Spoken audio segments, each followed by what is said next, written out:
نے انسان کو ٹھیکرے کی طرح کھنکھناتی مٹی سے بنایا اور جنات کو آگ کے شعلے سے پیدا کیا، تو تم اپنے پروردگار کی کون کون سی نعمت کو جھٹلاؤ گے؟ وہی دونوں مشرقوں اور دونوں مغربوں کا مالک ہے، تو تم اپنے پروردگار کی کون کون سی نعمت کو جھٹلاؤ گے؟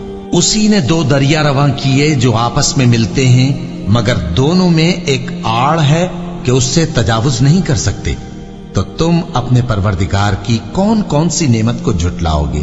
ان دونوں دریاؤں سے موتی اور مونگے نکلتے ہیں، تو تم اپنے پروردگار کی کون کون سی نعمت کو جھٹلاؤ گے؟ اور جہاز بھی اسی کے ہیں جو سمندر میں پہاڑوں کی طرح اونچے کھڑے ہوتے ہیں، تو تم اپنے پروردگار کی کون کون سی نعمت کو جھٹلاؤ گے؟ جو مخلوق زمین پر ہے سب کو فنا ہونا ہے، اور تمہارے پروردگار ہی کی ذات جو صاحب جلال و کرم ہے باقی رہے گی، تو تم اپنے پروردگار کی کون کون سی نعمت کو جھٹلاؤ گے؟